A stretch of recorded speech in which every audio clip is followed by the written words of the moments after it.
Alright, what's up everybody, this is Raw Deceptions, and today I'm going to show you a quick example of my new multi-floor elevator. So let's go to the lectern, select a floor number 1 for example, hit the button, come up, and we are at floor number 1. Alright, so let's say we want to go to a different floor. We come up to the lectern again, and click floor number 2 for example, hit done, click the button, and get shot up to floor number 2. Also, there's different floors. So for example, there's floor number 3, 4, 5, and 6. 6 currently in my world is the top floor.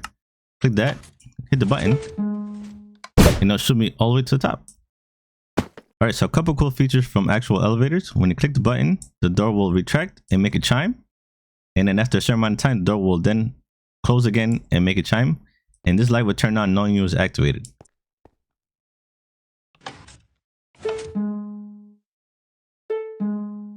There you go.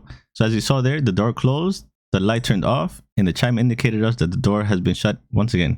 So in my previous video of the 3x3 air chamber door, I used 3 dispensers to launch myself up with wind charges.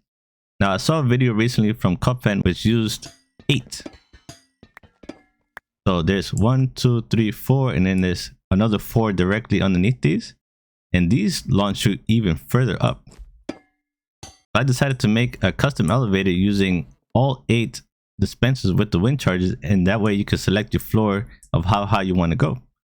Now there's a couple things that I added for this. As you can see here, there's 4 bulbs here and there's another 4 bulbs here. Now I have droppers shooting into the dispensers, and these indicate if the droppers have inventory in them or not. So if there's a wind charge in them, the light will turn on. But when all the wind charges in the droppers are used and there's no more wind charges in them, the light would then turn off and make a noise. So when the droppers need to be refilled, I've made a service hatch here so we could go and refill them. So let's go down there right now. So for example, in this room, I have chocolate boxes filled with wind charges. So for example, we can see all the wind charges from down here. So we have 1 there, 2, 3, 4, 5, 6, 7, and 8. And now I'm going to take the inventory out of this one dropper and you'll hear a noise. That noise indicates that this dropper is now empty. And let's go take a look upstairs. Like as you can see here, this light turned off. So these bulbs will light up in order. So for example, this bulb is the one closest to this side, while this bulb is the one further on this side. And it's the same on this side. This bulb will light up the dropper closest to this side, and then this bulb will light up the dropper closest to that side, and the ones in the middle. So they'll go in order. For example, this bulb is empty, and that is because this dropper has nothing in it. Now if we put items in there now, you'll see the light comes back on. Now the same thing will happen if when you press the button, the droppers get emptied, you'll see the lights turn off.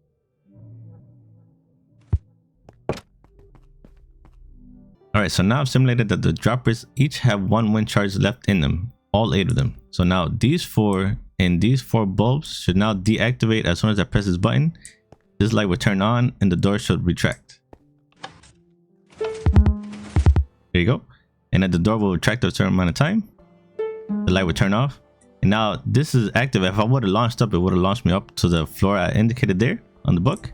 But now this is indicating that there's no more wind charges left in any of the droppers. And I'm going to refill some of them with different quantities. So you can see, so let's put 2 on this one, for example, 1 on this one, 1 on this one, 2 on this one. Let's do 3 on this one, 1 on this one, 2 on this one, and 1 on this one.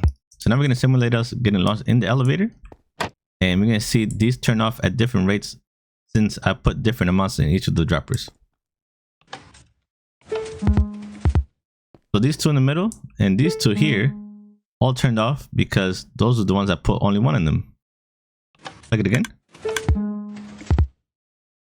So all of these turned off, all of these turned off except for this one, and this is the one I put 3 in them. If I click it one more time, it should turn off. There you go. I think this is pretty cool. It notifies us if there's any wind charges left in the droppers, and if not, we should go refill them. By the way, this is a creative world that I've made just to showcase the builds that I've been currently working on.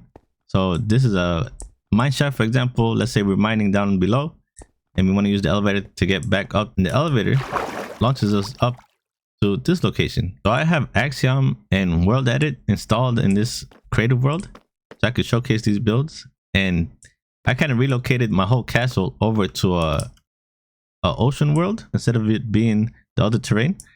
And this world is still a work in progress for me. I'm still building it. I love building in this game. This is the castle I've been working on. I haven't done much of the detailing yet. I just kind of have the showcase of the 3x3 air chamber door here, and the other one here, and now the elevator down below. Just wanted to give you guys a quick explanation of why you may see the surrounding areas different. All right, so now back down to the elevator. I'm going to show you guys the behind the scenes. Now through the service hatch, we go down the stairs, and there's another door here to the right.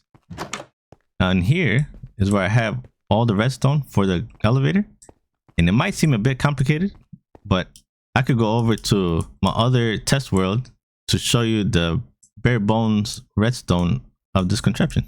Let's go take a look now. All right, so some of this may look familiar if you see my previous video. That's the facade I made, and that's the 3x3 air chamber door that I made. This is the elevator when I was making it, and this is the bare bones version of it. I have everything color coded, and so you can kind of follow where the signal leads to and what everything does. I try to make it as compact as possible. That's why it might be a bit messy. This is basically it. It seems a bit complicated. It's not too bad. I'm still learning redstone. This is a learning experience for me. But if you guys know of different ways to make certain redstone circuits shorter, just let me know in the comments below. I could make a tutorial on it if you guys are interested.